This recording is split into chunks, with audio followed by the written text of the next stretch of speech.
Olá, pessoal, tudo bem? Sejam bem-vindos a mais uma aula do nosso primeiro minicurso LACAR, Descomplicando a Cardiologia do Ciclo Básico às Doenças Mais Prevalentes. Eu me chamo Victor Rayan e sou o diretor de ensino da Liga. Me chamo Nayara e sou presidente da Liga. Ao final dessa aula, que é a aula 8, também a última aula do nosso curso sobre a insuficiência cardíaca, a gente vai enviar um formulário de presença para que vocês possam estar preenchendo ele e também colocando as palavras-chave. Não se esqueça de acompanhar nossas redes sociais, pois terá uma live de tira dúvidas posteriormente sobre essa temática. Então, pessoal, vamos dar início à aula sobre insuficiência cardíaca. Começando, então, com a definição, né? Então, o que é a insuficiência cardíaca? Ela pode ser vista como uma doença prevista, iniciada após um evento índice, que produz um dano no músculo cardíaco, com consequente perda dos cardiomiócitos funcionantes, ou alternativamente interrupção da capacidade do miocárdio de gerar força, impedindo, assim, a contração normal do coração. Então, esse evento índice pode começar de modo abrupto, como no caso do infarto agudo do miocárdio, né? Pode ter início gradual ou insidioso, como na sobrecarga de pressão ou de volume, ou ser até mesmo hereditário, conforme acontece com várias cardiopatias genéticas. Então, independente da natureza do evento índice, o que é comum a cada um desses eventos é que todos, de alguma forma, produzem declínio na capacidade de bombeamento do coração. Na maioria das vezes, os pacientes permanecerão assintomáticos ou minimamente sintomáticos depois do declínio inicial da capacidade de bombeamento do coração, ou desenvolverão sintomas após a disfunção estar presente por algum tempo. Apesar de as razões exatas pelas quais os pacientes com disfunção do ventrículo esquerdo permaneçam assintomáticos não serem claras, uma possível explicação é que alguns mecanismos compensatórios que se mantêm ativados no contexto da lesão cardíaca ou de débito cardíaco deprimido parecem modular a função do ventrículo esquerdo dentro de uma faixa fisiológica homeostática. Então, a capacidade funcional do paciente é preservada ou apenas minimamente reduzida. Contudo, na progressão do paciente para insuficiência cardíaca sintomática, a ativação mantida nos sistemas neurohormonais e das citocinas leva a uma série de alterações de estruturas importantes dentro do miocárdio, denominadas de remodelamento do ventrículo esquerdo, que eu vou dizer posteriormente. Então, em relação à epidemiologia, né, levando em conta os Estados Unidos, né, foi feito um relatório pela American Heart Association, mostrando que em 2010, aproximadamente 6,6 milhões, né, que é equivalente a 2,8% dos adultos maiores de 18 anos, tiveram insuficiência cardíaca. Estima-se ainda que em 2030, mais de 3 milhões de pessoas terão insuficiência cardíaca, o que representa um aumento de 25% na prevalência em relação a 2010. Também teve um dado da National Heart Lung and Blood Framingham Heart Study, que indicou a incidência de insuficiência cardíaca de aproximadamente 10 casos a cada 1.000 habitantes, após a idade de 65 anos, sendo que 75% dos pacientes com insuficiência cardíaca têm antecedente de hipertensão. E levando em conta a idade, 40 anos, o risco de desenvolver insuficiência cardíaca para homens e mulheres é de 1 para 5. Já acima dos 80 anos é de 20%. E aos 40 anos, o risco de morrer com insuficiência cardíaca para quem não tem antecedente de infarto é de 1 a cada 9 para homens e 1 a cada 6 para mulheres.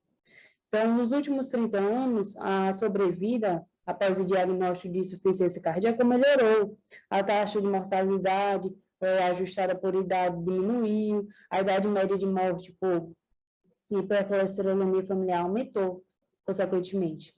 Né? Então, no entanto, a mortalidade ainda permanece alta, né? Quando você compara com outras doenças relacionadas ao coração, né? A insuficiência cardíaca tende a aumentar, enquanto valvulopatias e outras doenças, a incidência de morte vem diminuindo. Quando levado em consideração o Brasil, né, segundo o Ministério da Saúde, né, em 2007, quase 40% das internações hospitalares foram relacionadas à insuficiência cardíaca descompensada. essa proporção foi de 70%, quando relacionado com a faixa etária de 60 anos, e no mesmo período, a insuficiência cardíaca foi considerada a causa mais frequente de internação na população idosa do Brasil. Então, os casos de insuficiência cardíaca são mais prevalentes em homens e idosos.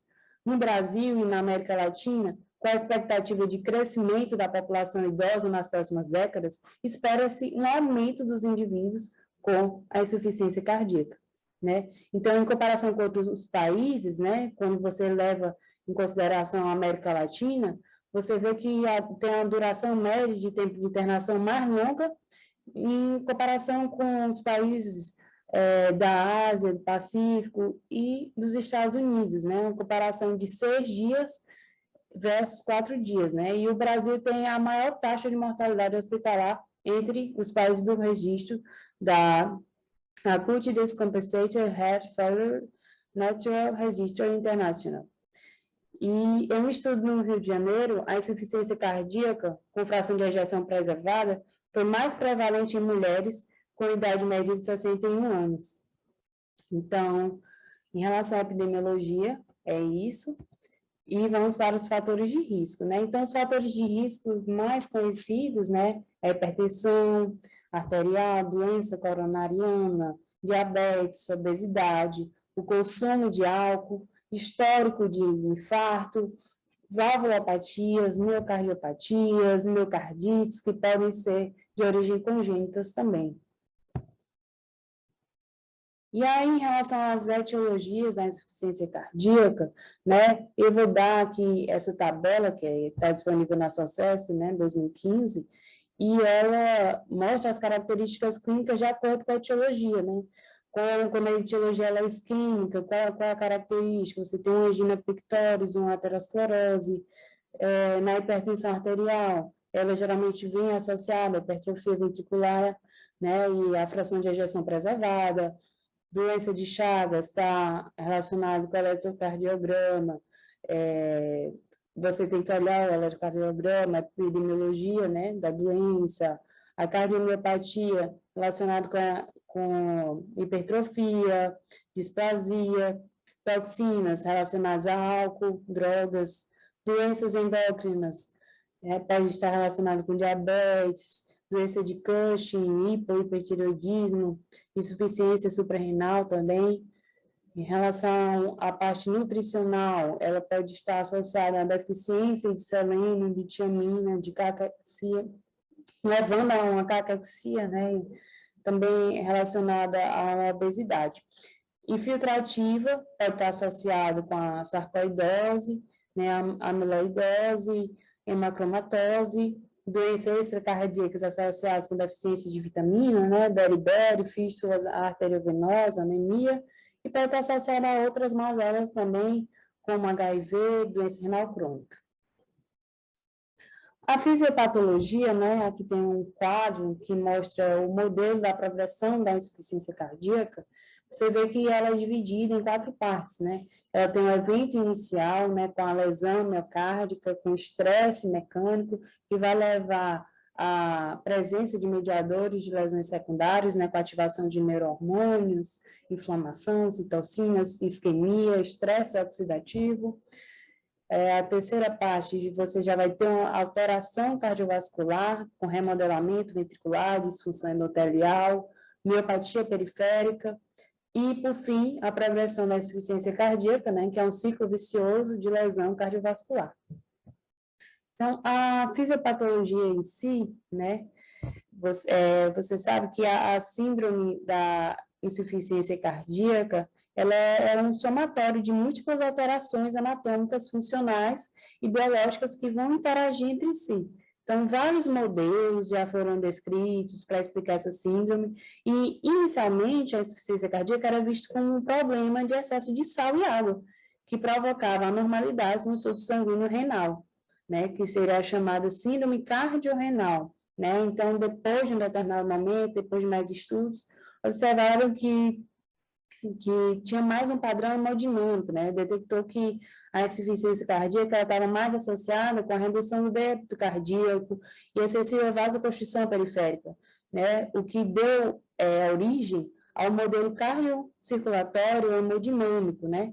Mas o modelo cardiorrenal, o anterior, né, nem o cardiocirculatório, que é atual do segundo momento, explicaram a lenta progressão da doença, né? Então, foi necessária uma outra visão da insuficiência cardíaca, né, que foi descrita como uma enfermidade progressiva desencadeada a partir de um insulto inicial que acometeria o músculo cardíaco, com resultante perda de massa muscular ou, alternativamente, prejudicaria a habilidade desse miocárdio de gerar força e manter sua função contrátil adequada.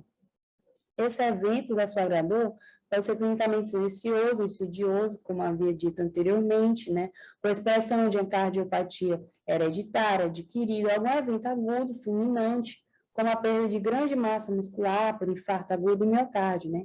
Então, mesmo após a instalação de uma disfunção cardíaca, a maioria dos pacientes podem permanecer assintomáticos por períodos de tempo variáveis, em decorrência da ativação de mecanismos, né, neurohormonais, né, dentre os quais se destacam o sistema renina-angiotensina-aldosterona, que eu vou falar mais aprofundada, vou dar uma aprofundada nesse sistema.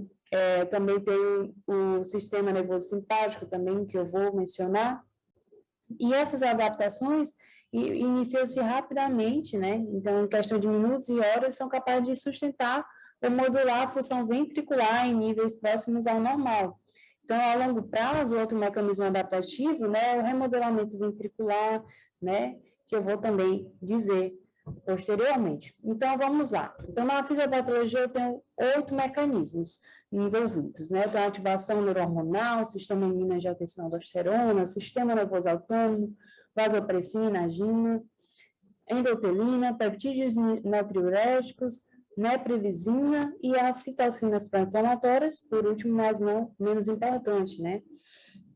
Então, assim, a ativação neurohormonal, né, na insuficiência cardíaca, ela, independentemente da causa, vai ocorrer quando há uma queda do volume circulante efetivo, que vai ser detectada pelo sistema de baroreceptor renal e extrarrenal, que vai desencadear a ativação de potentes vasoconstritores e, consequentemente, uma retenção maior de sódio, né? Então, em relação ao segundo mecanismo, que é o sistema da renina-angiotensina-aldosterona, vou até passar aqui os slides para vocês verem essa tabela para ilustrar melhor o que eu vou falar. Né? Então, esse sistema em condições normais, ele tem papel de quê? De manutenção da homeostase de sal, água. Então, ele está associado ao controle de pressão arterial e da perfusão tecidual. Já na insuficiência cardíaca, o que ocorre? Né? Um aumento da produção de renina pelo aparelho justaglomerular por duas vias principais: a estimulação dos adrenoreceptores beta-1 do aparelho justaglomerular, secundário ao aumento da atividade simpática e a ativação dos baroreceptores renais pela queda da pressão hidrostática no glomérulo e na arteríola aferente. Então, outros mecanismos que interferem também no controle da renina são a carga de sódio que chega à mácula densa e a própria retroalimentação negativa proveniente dos níveis de angiotensina 2. A renina, ela vai atuar sobre o angiotensinogênio, né, transformando em angiotensina 1, e essa angiotensina 1 vai ser convertida em angiotensina 2 pela enzima conversora de angiotensina, ok? Aí, então, a angiotensina 2 é um peptídeo biologicamente ativo, né, que se liga a dois diferentes receptores, o AT1 e o AT2, sendo a maior afinidade pelo AT1, que vai intermediar as principais ações do coração, nos vasos, nos rins e no cérebro. Então, a ação da angiotensina 2 sobre os vasos é o quê? Produzir uma potente constrição, né, e vai contribuir também, junto com o sistema nervoso simpático, para excessiva elevação da resistência vascular na insuficiência cardíaca, né? Ela vai aumentar também a liberação de noradrenalina pelo sistema simpático e estimular a secreção de aldosterona pela glândula suprarrenal, aumentando, em consequência, a reabsorção de sódio no nível do tubo contornado distal. E, além disso, a angiotensina 2 ela vai ser um potente estimulador da fibrogênese, né? Esse efeito envolve vários mecanismos, né, relacionados com morte celular, pela vasoconstrição intensa, o efeito trófico também da angiotensina 2, os miócitos e o efeito proliferativo sobre os fibroblastos.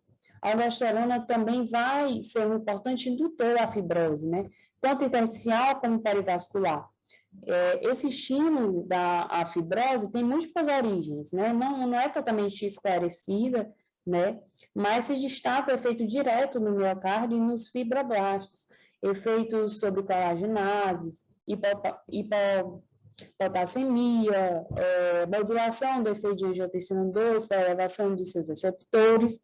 Então, a ativação em si desse sistema renina-angiotensina aldosterona vai promover na insuficiência cardíaca efeitos benéficos para a manutenção do débito cardíaco, mas sendo que ela tenta promover esse efeito benéfico, mas ela acaba sendo que deletéria, né, em longo prazo, porque ela vai estimular o remodelamento ventricular. Então, ela vai sobrepor a maior deteriorização ao coração, que já vem sendo debilitado. Então, no início, ela tenta, né, ser benéfica, mas a longo prazo ela torna algo extremamente prejudicial para o coração. Então, o terceiro mecanismo relacionado com a fisiopatologia da doença é o sistema nervoso autônomo, né? Que na insuficiência cardíaca vai ocorrer uma ativação adrenérgica generalizada e uma retração do sistema parasimpático. Então, a falta do estiramento dos mecanoreceptores que estão situados no arco aórtico, nas artérias carótidas, nas arteríolas aferentes renais, no ventrículo esquerdo, por causa da queda da pressão arterial ou do volume sistólico diminuído, o influxo inibitório para o sistema nervoso autônomo vai inativar as vias eferentes simpáticas, promovendo, então, a vasoconstrição periférica, o aumento da contratilidade cardíaca e ataque cardíaco. O sistema adrenérgico é o integrador da resposta vasoconstritora neurohormonal, né, por uma ação direta da vasoconstrição periférica, havendo uma redistribuição do fluxo sanguíneo para as áreas nobres, como o cérebro, o coração, além do efeito no estímulo à liberação de vasopressina e renina. Né? Mas, apesar dos benefícios desse mecanismo, né, a fim de haver uma preservação do fluxo sanguíneo para as áreas nobres, as suas consequências acabam sendo prejudiciais, porque a vasoconstrição vai generalizada, ela vai promover um aumento da resistência vascular sistêmica, o aumento da pós-carga no ventrículo esquerdo, e vai sobrecarregar o ventrículo que já está insuficiente, né? Então, a hipoperfusão da musculatura esquelética vai levar ao metabolismo anaeróbico, à produção de ácido lático, gerando fraqueza e fadiga.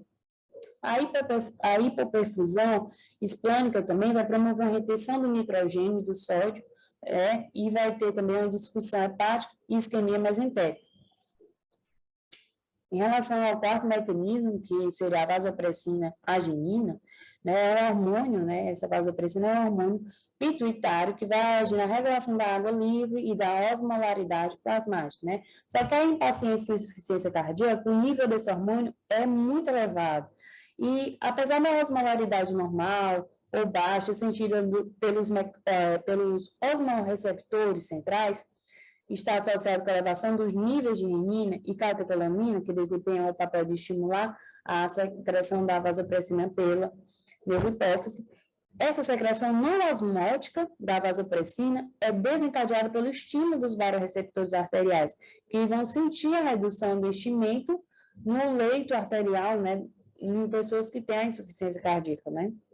Então, a vasopressina ela vai levar a vasoconstrição periférica, a retenção de água livre por meio de sua ação nos túbulos coletores renais e, consequentemente, a hiponatremia dilucional, né? O quinto aspecto é a endotelina, né? Que a angiotensina 2, juntamente com a noradrenalina e a vasopressina, que eu acabei de falar, e a interleucina 1 vão estimular a produção de quem? Da endotelina, né? Que a endotelina vai fazer o quê, por sua vez? Ativar os receptores de endotelina tipo A, que vão causar uma vasoconstrição na musculatura lisa, né? Então, a endotelina também tem um potencial, né, de estimular o crescimento e também de atuar no remodelamento cardíaco. O sexto aspecto é o peptídeo natriurético, né? Então, o papel desses peptídeos na insuficiência cardíaca é no sentido de contrabalancear os efeitos de retenção de sal e água e levar a vasoconstrição, né, estimulado pelo sistema nervoso, né, pelo sistema renina-angiotensina-aldosterona e pela vasopressina, né? Então, apesar de ser um mecanismo compensatório importante, os peptídeos natriuréticos eles são insuficientes, né, para superar a intensa vasoconstrição. Então, ocorre uma vasoconstrição tão grande na insuficiência cardíaca que ele tenta contrabalancear esse efeito de retenção de sal, de água, de vasoconstrição, mas ele não consegue, né, porque ele é insuficiente para superar a intensa vasoconstrição que acontece na insuficiência cardíaca. O sétimo mecanismo é a neprilisina, né, que é uma enzima responsável pela degradação dos peptídeos natriuréticos vasoativos. E, recentemente, o uso de um inibidor da neprilisina, associado a bloqueador do receptor de angiotensina 2, mostrou benefício no tratamento da insuficiência cardíaca, né, pela diminuição da mortalidade global, quando comparado ao tratamento padrão, que é com o inibidor da enzima conversor de angiotensina isolado. Só que ainda está em fase de testes e estudos. E aí, o oitavo, né, são as citocinas pró-inflamatórias, né? A insuficiência cardíaca, ela pode ser considerada um estado de ativação imune e inflamação persistente, expressa pelo aumento dos níveis de várias citocinas pró-inflamatórias, né, dentre as quais eu posso destacar o fator de necrose tumoral alfa, né, TNF-alfa, a interleucina 1, interleucina 6, né, que estão bem aumentados na insuficiência cardíaca. Então, os níveis de citocinas pró-inflamatórias são detectados precocemente nos pacientes com insuficiência cardíaca, né, o que é interessante, mesmo antes da ativação neurohormonal. Então, antes da ativação neurohormonal, você já encontra uma elevada concentração de citocina pró-inflamatória nesses pacientes. E alguns autores ainda dizem que a insuficiência cardíaca vai progredir, né, pelo menos em parte, né, relacionado com como se fosse um resultado do efeito tóxico que é exercido pela citocina no coração e na circulação periférica. Então, ela tem uma parcela, né, relacionada com a progressão da doença. Então, aí eu vou falar um pouco sobre o remodelamento cardíaco, né, que eu citei várias vezes. Aqui tem uma figura para ilustrar melhor o que eu vou falar, minha explicação. Então, o remodelamento cardíaco, quando eu falo dele, eu me refiro ao remodelamento ventricular, né, que é o processo onde vai haver fatores mecânicos, neurohormonais, genéticos, que vão alterar o tamanho, a forma e a função ventricular. E os principais pontos do remodelamento cardíaco são a hipertrofia dos miócitos e a dilatação cardíaca, né, com o aumento da formação de matriz intersticial. Então, esse processo é um processo adaptativo, né, que vai iniciar como mecanismo compensatório, a fim de manter a força de contração e preservar o estresse da parede, né? Só que com a progressão da degeneração miocárdica, esse processo vai ser mal adaptado e vai contribuir para piorar a insuficiência cardíaca. Então, o remodelamento cardíaco ele vai ser estimulado primeiramente, né, pelo estiramento mecânico, né? Só que tem vários fatores também que vão contribuir para isso, né? Como a isquemia, hormônios, peptídeos vasoativos, que vão modificar os efeitos do fator mecânico. Então, a hipertrofia miocárdica vai ser causada pelo aumento de miofibrilas e mitocôndrias, né? Então, de acordo com o tipo de estímulo, o remodelamento ventricular pode acontecer de duas formas distintas, né? Então, na sobrecarga pressórica vai ocorrer o quê? Um desenvolvimento dos sarcômeros em paralelo, criando um remodelamento ventricular concêntrico, né? Com maior aumento da massa em relação ao volume ventricular. Já no caso de uma sobrecarga volumétrica, vai ocorrer uma hipertrofia de sarcômeros em série, o que vai provocar um remodelamento ventricular excêntrico. Então, uma parte importante, você saber a diferença entre o remodelamento excêntrico, que você vai encontrar, no caso, uma sobrecarga volumétrica, e um remodelamento concêntrico, que você vai encontrar, no caso, da sobrecarga pressórica. Né? Então, no caso da sobrecarga volumétrica, que você vai ter um remodelamento excêntrico, você vai ter também o quê? Um aumento do volume ventricular em relação à massa cardíaca, certo?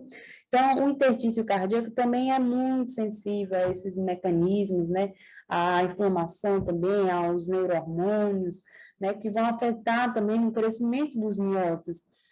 Porque em condições normais, a matriz extracelular tem um papel biológico determinante nos mecanismos cardíacos. Já as mudanças na matriz intersticial vão provocar alterações nas propriedades sistólicas e diastólicas do coração.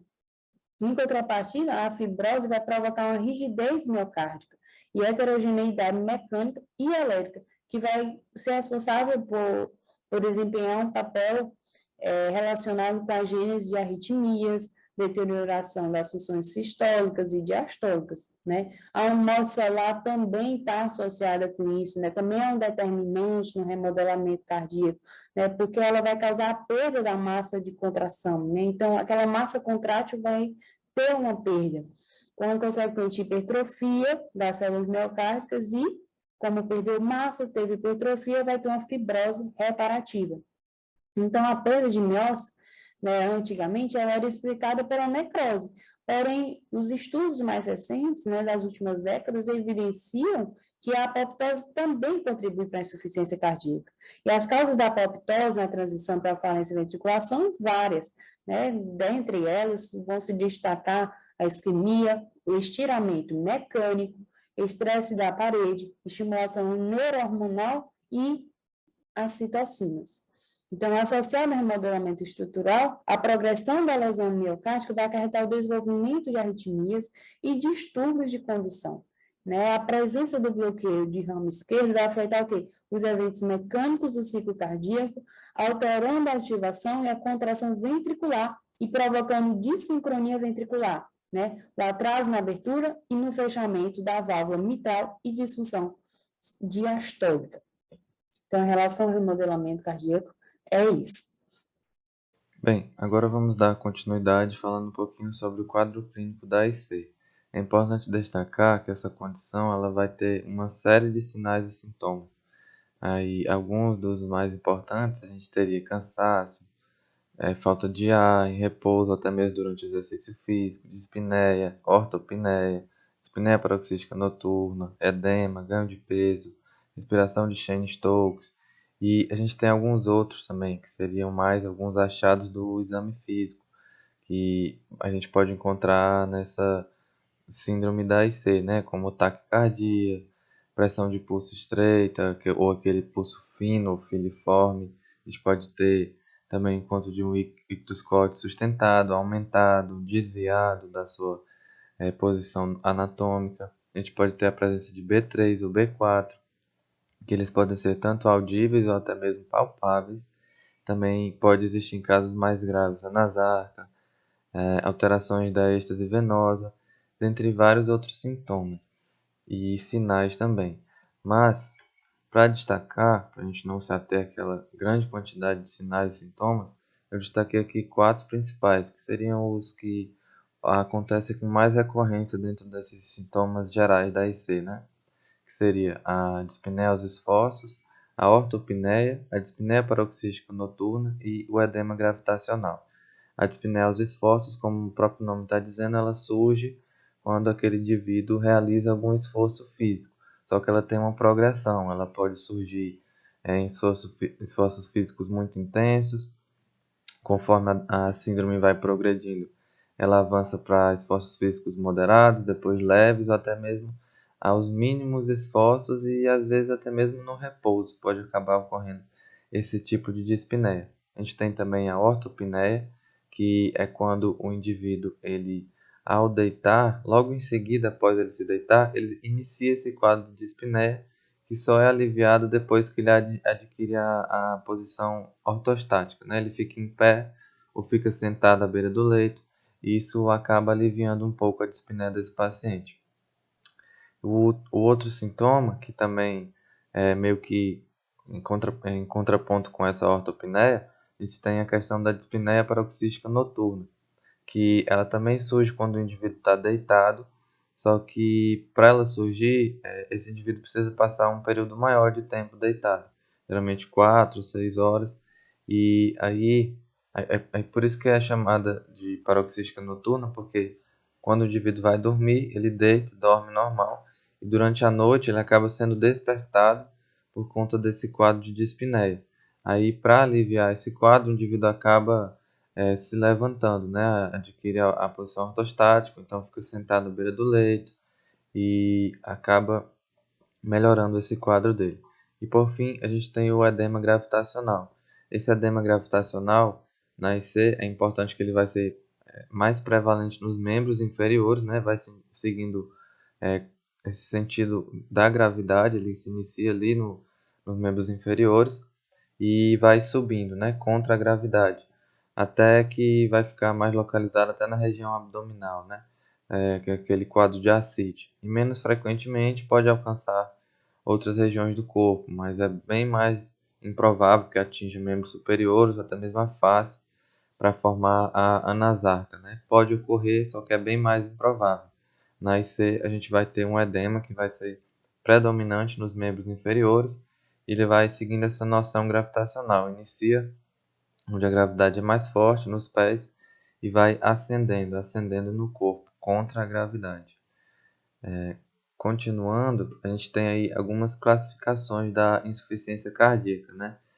Existem várias formas para classificar essa condição clínica. Eu trouxe aqui apenas alguns exemplos, porque além desses aqui existem vários outros, mas alguns que são importantes da gente destacar. A gente tem a classificação anatômica, a que é de acordo com o tempo de aparecimento, a baseada em sintomas, que é da NIHA, a também a baseada na progressão da doença, que é pela ACC ou ARRA, e a baseada na fração de ejeção e também a clínico-hemodinâmica. Dentro disso, na classificação anatômica, a gente tem que seria a classificação mais antiga e também a mais simples assim. Hoje em dia ainda se utiliza, mas é menos utilizada. Basicamente a gente vai dividir essa IC em IC esquerda ou IC direita, né, que vai atingir as câmaras cardíacas esquerdas ou as câmaras cardíacas direitas. Na IC esquerda, a gente tem uma predominância de sintomas que vão ser derivados justamente da congestão pulmonar, enquanto que na IC direita a gente tem a predominância de sintomas periféricos.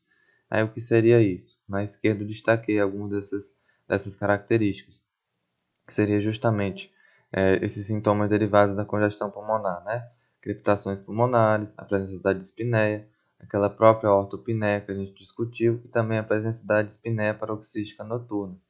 Já na IC direita, a gente tem esses sintomas periféricos, né? Edema de membros inferiores, que é aquele edema gravitacional que vai ascendendo conforme a progressão da doença. A gente tem uma hepatomegalia. Essa hepatomegalia também geralmente vem acompanhada de uma ascite, né? Que pode ser interpretada como um edema na região abdominal. A gente tem também a êxtase jugular, que é aquela presença do sangue acumulado na veia jugular, formando aquela turgência jugular. E a gente pode avaliar a presença do reflexo hepatojugular, que é justamente quando você realiza uma palpação mais aprofundada no fígado, o indivíduo acaba exacerbando essa turgência na jugular dele. Isso fica bem evidente. Além disso, a gente tem a outra classificação, que é a classificação de acordo com o tempo de aparecimento da condição clínica, né? E basicamente a gente vai dividir em aguda e crônica. E sendo que a aguda, ela é aquela IC que se instala subitamente, né? De maneira rápida e súbita, ela acaba se instalando. Já a crônica, a gente ainda vai subdividir ela em dois tipos: uma IC crônica compensada e uma descompensada, né? Sendo que essa crônica compensada, ela vai se instalar lenta e progressivamente e vai se manter estável ao longo do tempo. Esses sinais e sintomas permanecem mais ou menos com a mesma intensidade. Quando ocorre um episódio em que esses sinais e sintomas se exacerbam, ou até mesmo surgem novos sinais e sintomas, ou o indivíduo passa a não ser mais responsivo ao tratamento, aí a gente vai ter a chamada IC crônica descompensada, né? Vai ocorrer essa intensificação de sintomas.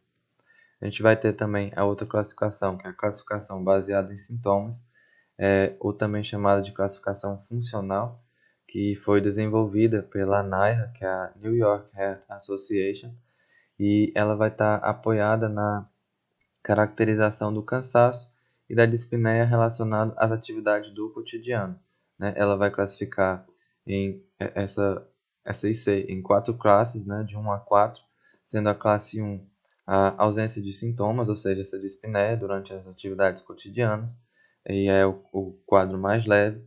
A gente tem a classe 2, quando você tem apenas sintomas leves durante algumas atividades cotidianas.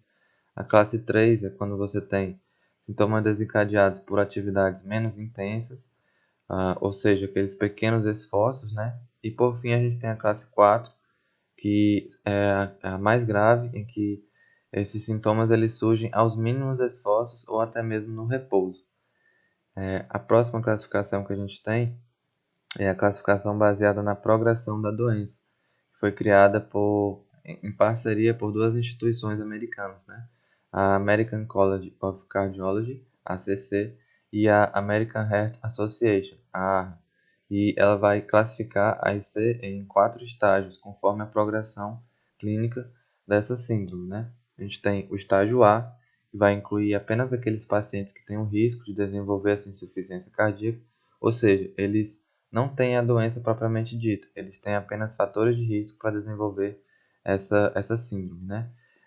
O estágio B, ela vai incorporar pacientes que já adquiriram uma lesão estrutural cardíaca, mas ainda não têm esses sintomas tão evidentes, né? Ou seja, são assintomáticos. Tem uma lesão que é evidente, mas eles são assintomáticos. O estágio C são aqueles pacientes que têm a lesão estrutural e também têm sintomas atuais ou até mesmo pregressos da insuficiência cardíaca. Já é aquele quadro instalado da IC, mas ainda não tem uma gravidade tão significativa. E por fim a gente tem também o estágio D, em que ele vai abranger pacientes que vão ter sintomas refratários ao tratamento convencional, ou seja, eles têm um quadro de maior gravidade e vão precisar de intervenções mais específicas, né? Às vezes os cuidados paliativos não são tão efetivos, mas também podem ser utilizados nesses pacientes para tentar aliviar esses sintomas. Um ponto que é importante destacar é que essa classificação baseada na progressão da doença ela é bem mais geral. A gente pode utilizar ela também para estudos epidemiológicos, para conseguir classificar a doença a nível de uma determinada comunidade. Enquanto que a classificação baseada apenas em sintomas, ela é uma classificação mais individualizada. A gente só pode utilizar ela para avaliar os sintomas de um único indivíduo. Dando continuidade, a gente tem também a classificação baseada na fração de ejeção. De uma maneira bem geral, a gente pode ter um indivíduo com uma fração de ejeção, um indivíduo com uma insuficiência cardíaca, com uma fração de ejeção normal, em que essa FE ela tem que estar maior do que ou igual a 50%, né, também chamada de fração de ejeção preservada. E a gente pode ter também um indivíduo que tem essa fração de ejeção reduzida, em que essa FE vai estar menor do que ou igual a 40%. E entre essas duas classificações a gente tem um meio termo, né? Quando essa fração de ejeção está entre 41% e 49%, a gente tem o que é chamado de fração de insuficiência cardíaca com fração de ejeção intermediária ou, como alguns autores gostam de chamar, borderline. Além disso, a gente vai ter, por fim, o que eu trouxe aqui, a classificação clínico-hemodinâmica, que vai corresponder mais a alguns pacientes com a IC crônica descompensada. Você acaba utilizando essa classificação. Ela vai ter como base a avaliação de sinais de congestão e sinais de má perfusão. A partir daí, ela vai dividir os pacientes em 4 perfis, A, B, C e L, sendo que o perfil A é aquele indivíduo dito quente e seco, em que ele não vai apresentar sinais de má perfusão nem sinais de congestão. O B é aquele perfil quente e úmido, em que o indivíduo não tem sinais de má perfusão, porém apresenta sinais de congestão. Já o perfil C é aquele indivíduo frio e úmido, em que ele vai ter a presença tanto de sinais de má perfusão, como também de sinais de congestão. E por fim, a gente tem o perfil L, que é o dito paciente frio e seco, em que ele tem sinais de má perfusão, porém não apresenta sinais de congestão. Dando continuidade, uma vez entendido todo o quadro clínico e as classificações principais da insuficiência cardíaca, a gente pode partir agora para o diagnóstico dessa condição clínica. Lembrando que esse diagnóstico ele vai estar baseado em história clínica, exame físico, exames laboratoriais e também exames de imagem. A história clínica e o exame físico a gente já discutiu um pouco nos slides anteriores, mas é importante destacar que eles sozinhos eles podem até gerar suspeita de insuficiência cardíaca, mas seria muito difícil de fechar o diagnóstico sozinho. Geralmente a gente vai utilizar alguns exames complementares para poder fechar esse diagnóstico. Aí a gente teria, dentro dos exames laboratoriais, principalmente aí, a gente tem a dosagem de BNP e também da sua fração N-terminal, ou NT-proBNP. Esses dois marcadores, eles são importantes no diagnóstico, mas principalmente para o prognóstico da insuficiência cardíaca, pois níveis muito altos desses dois biomarcadores acabam sendo sinais de má prognóstico, evidenciando um risco maior de mortalidade para esses indivíduos. Já nos exames de imagem, a gente pode destacar que podem ser utilizados o ecocardiograma, a radiografia simples do tórax e também o eletrocardiograma. No ecocardiograma é importante para a gente conseguir avaliar tanto as estruturas cardíacas como também a fração de ejeção. É por meio desse eco que a gente consegue ver isso. Na radiografia simples de tórax, a gente pode ter alguns achados bem evidentes, que a gente vai falar melhor nos slides à frente. E a gente tem também no eletrocardiograma algumas alterações. A principal seria justamente uma sobrecarga ventricular, em que a gente consegue evidenciar isso por meio do índice de Sokolov-Lyon ou também do índice de Cornell, sendo que o primeiro, Sokolov-Lyon, ele seria obtido o cálculo por meio da soma do S de V1 mais o R em V5 ou V6. A soma disso teria que ser maior do que 35 milímetros, ou seja, 3,5 milivolts, para poder ser considerado alterado, né?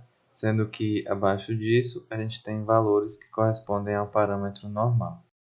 Já o índice de Cornell ele vai ser dado pela soma do R em AVL mais o S de V3. E esse valor, se for maior do que 20 milímetros em mulheres, está alterado, corresponde à sobrecarga ventricular. E se for maior do que 28 milímetros em homens, também está alterado. Para ser considerado valor normal, tem que estar abaixo desses parâmetros. Agora, falando um pouco melhor dentro dessa questão do diagnóstico, a gente tem os critérios de Framingham, que são muito importantes para a gente conseguir fechar esse diagnóstico de IC, sendo que esses critérios eles vão estar divididos em critérios maiores e critérios menores.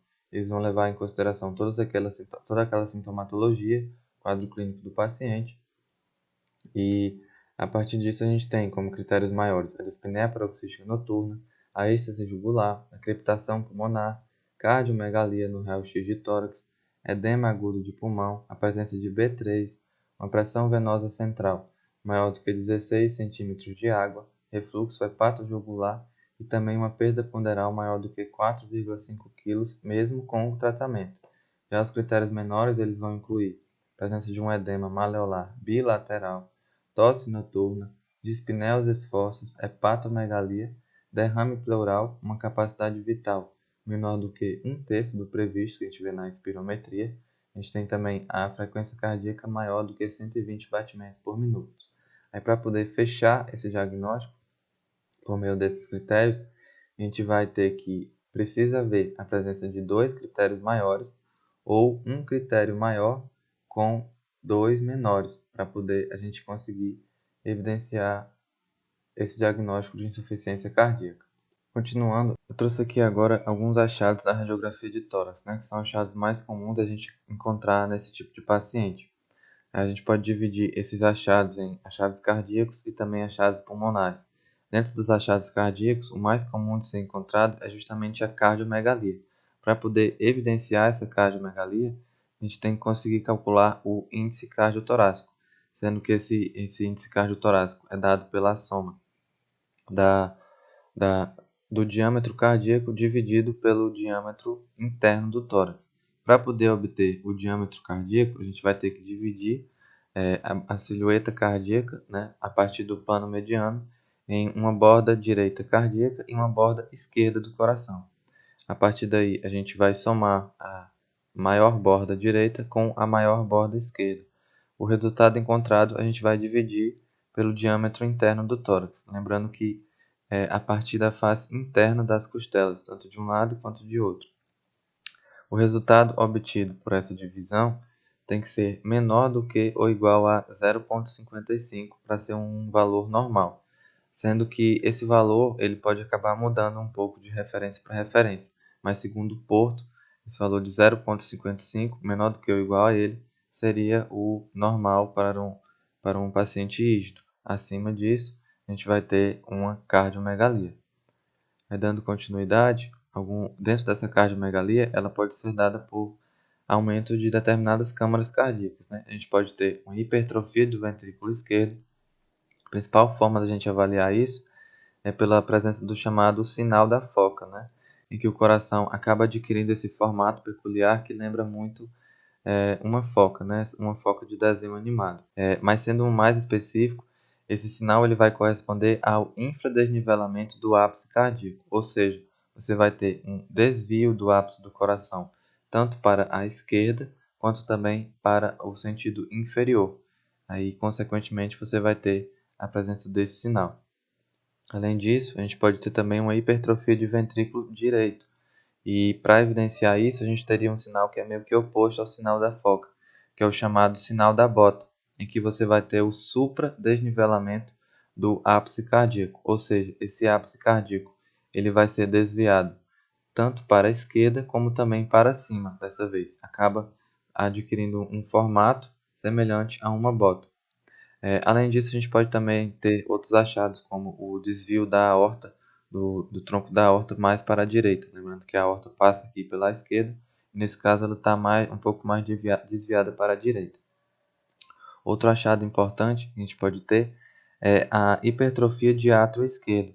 Para evidenciar essa hipertrofia, a gente pode contar com alguns sinais, né? Um dos mais importantes é justamente o sinal do duplo contorno. A borda cardíaca direita ela é formada basicamente pela silhueta da veia cava superior e do átrio direito. O átrio esquerdo normalmente ele não é visualizado numa radiografia simples de tórax.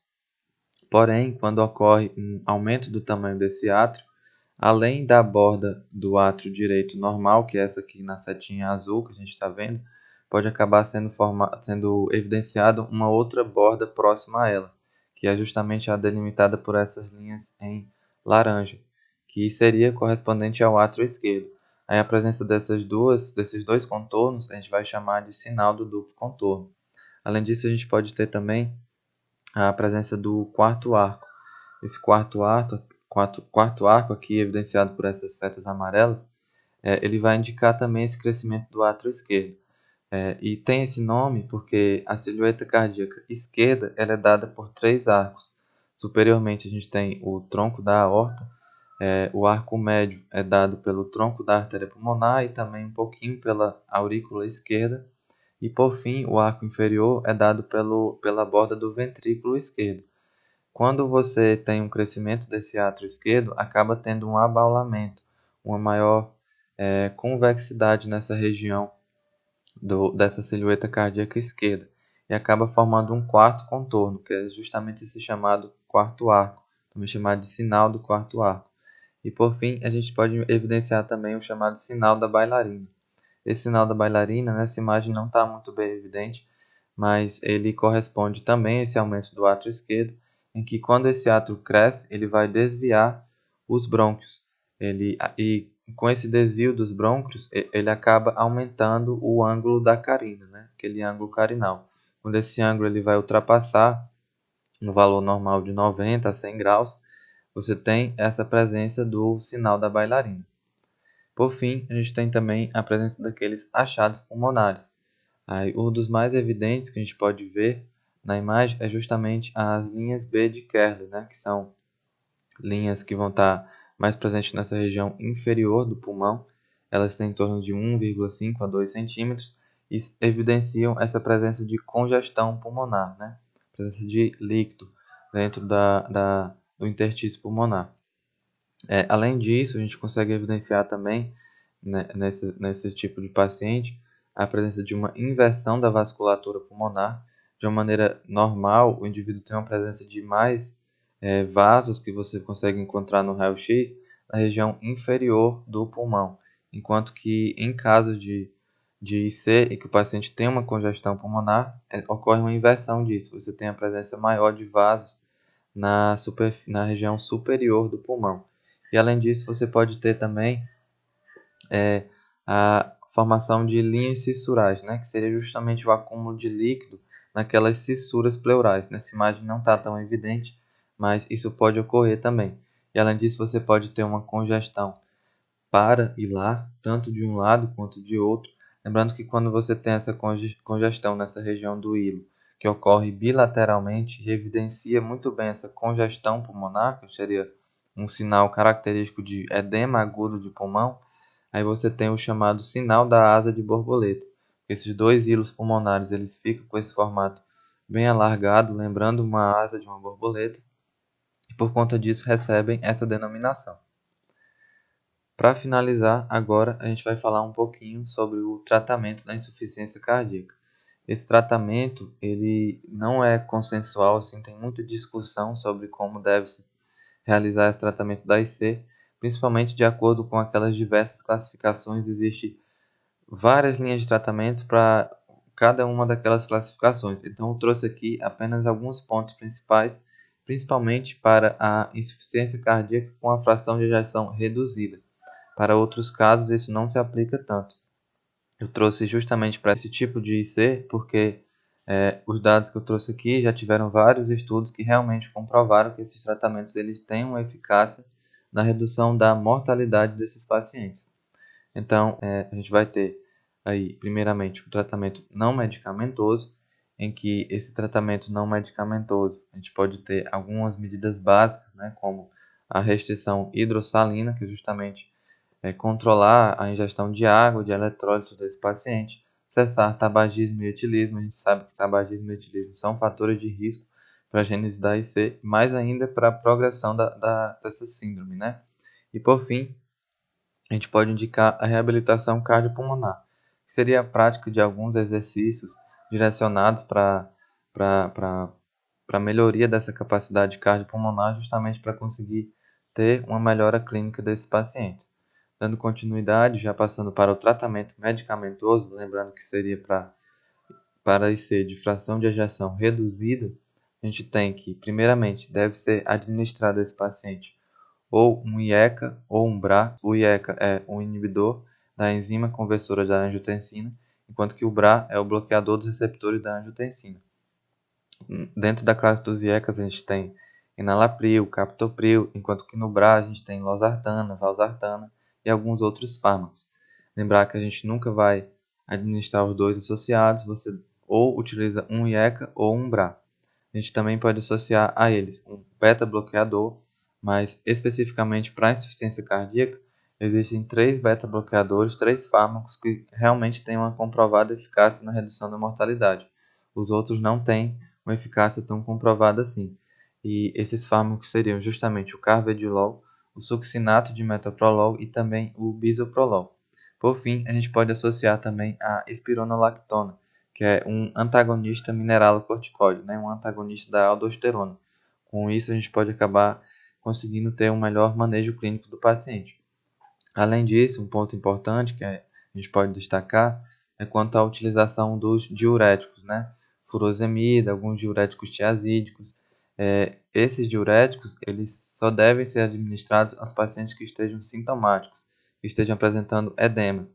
Pacientes que não tenham esse quadro não seria indicado de ficar utilizando diuréticos de maneira recorrente. Por fim, alguns outros fármacos que podem ser utilizados nesse tratamento da IC, a gente tem os inibidores da neprilisina e do receptor AT1, que é uma associação entre dois fármacos, o sacubitril e a valsartana, um fármaco relativamente novo que tem tido alguns estudos comprovando a eficácia dele no uso da insuficiência cardíaca. A gente pode também fazer uma associação da hidralazina mais o nitrato. Também podemos utilizar a ivabradina e alguns digitálicos, como a digoxina e alguns outros. Quanto à insuficiência cardíaca, era basicamente isso de informação que a gente tinha para passar para vocês. Gostaria de lembrar novamente de preencher as palavras-chave no formulário de presença que a gente vai disponibilizar para vocês na descrição desse vídeo. E gostaria de agradecer a todos por terem participado do curso. Essa é a nossa última aula. Eu agradeço também e parabenizo os demais ligantes da Liga por terem contribuído para que esse curso fosse um sucesso e agradeço também aos professores pelas suas excelentes contribuições nesse nosso primeiro minicurso da LACAP. No mais, nos encontramos na próxima live de Tira Dúvidas e muito obrigado a todos.